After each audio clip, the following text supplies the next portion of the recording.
Dear viewers, welcome back. You are watching Vision for Success. Here with us, Sheikh Khalilur Rahman Chisti. Yes, brother.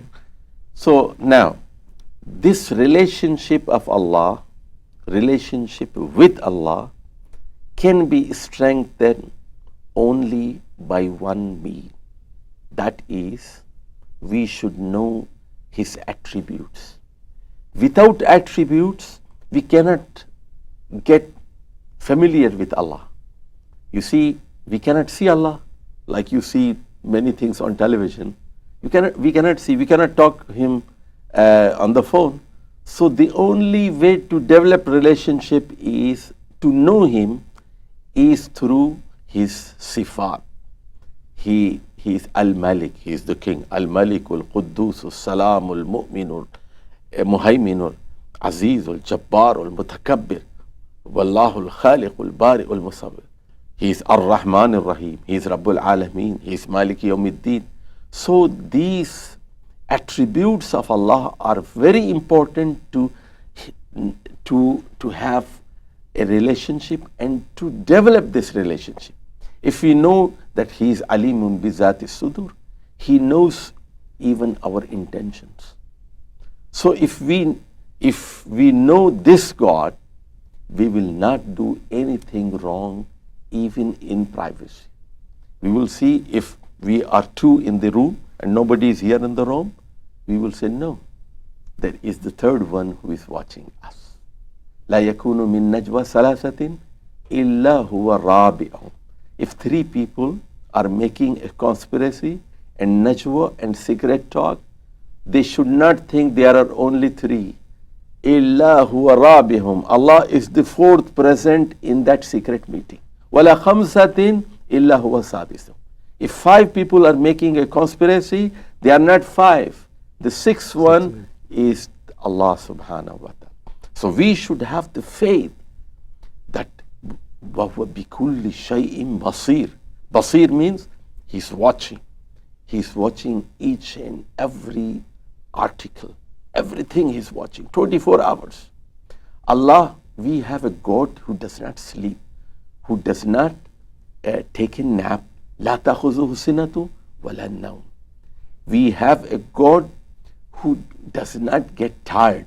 We get tired. He's not like human beings. He's not like angels. He's not like jinnat. He's not like animals. The God, Allah said, لَيْسَ كَمِثْلِهِ شَيْءٌ. Nothing is like Him. He's unique. He's ahad. We cannot make a simile for Allah subhanahu wa ta'ala. He's unique. لا تضربوا لله الأمثال. So a powerful God, a knowledgeable God, all living God, never dying God, knowledgeable God, powerful God. So we have a relationship with Him. We love Him. We worship Him. We obey Him. His commandments are very dear and near to us. So that's how our personality is developed. That we should not do something wrong, because if law is not seeing, if police is not seeing, but Allah is seeing us. And that gives us a courage also. For example, if you are under pressure of people or government, you will say, I don't care. A bigger force and bigger power, superpower is with me. وَهُوَ مَعَكُمْ. He is with you. So this feeling of being with Allah, ta'alluq ma'allah, this feeling that Allah is with me, it does two things. Number one, we don't do any sin, because He is watching. He is watching. We feel, oh, He is watching, I should not do it. Number two, we don't care about the pressure from the society. We should not lie because of the pressure. We should not kill because of pressure from somebody. We think, this is wrong, I will not do it, because Allah is watching. And Allah will protect me. I don't care what people say. I ignore this pressure.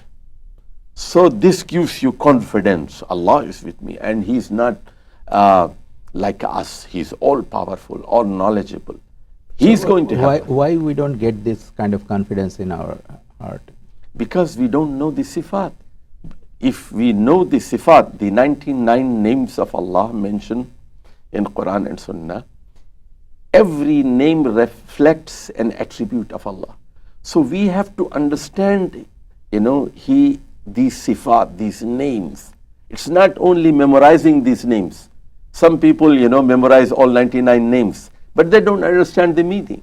And if you don't know the meaning of these names, you cannot understand the attributes of Allah, and your personality cannot be a comprehensive personality. So your personality is God-loving personality and God-fearing personality.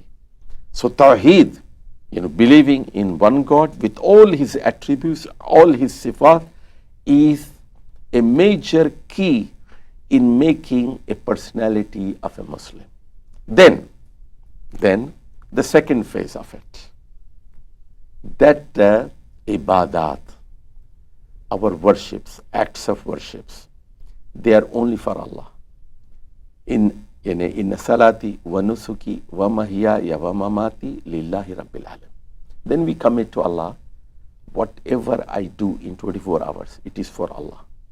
If I'm doing a job, oh Allah, I'm doing because of you, because you told me to make a halal living, that's why I'm doing the job. I'm doing your job. If I'm getting married, it is to please you. If I'm producing children, it is to please you. If I'm sleeping, it is to please you.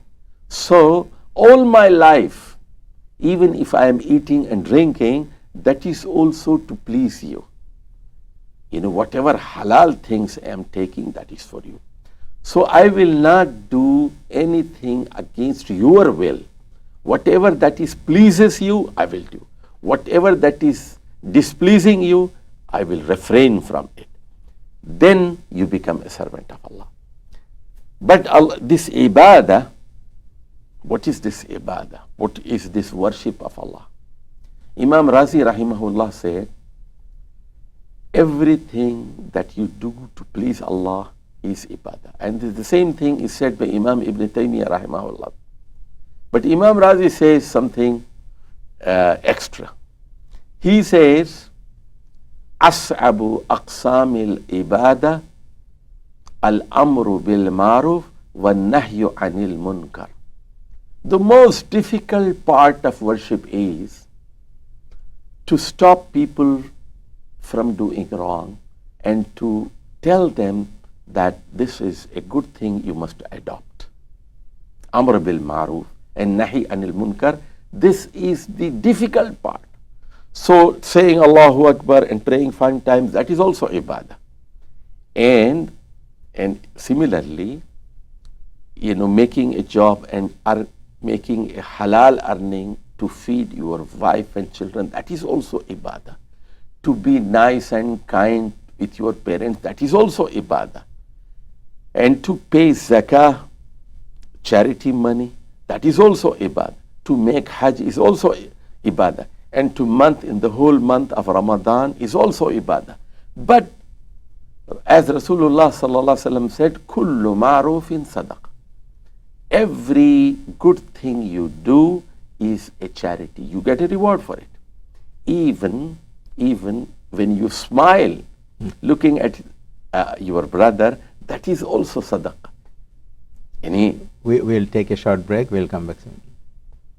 Dear viewers, you are watching Vision for Success. Stay with us.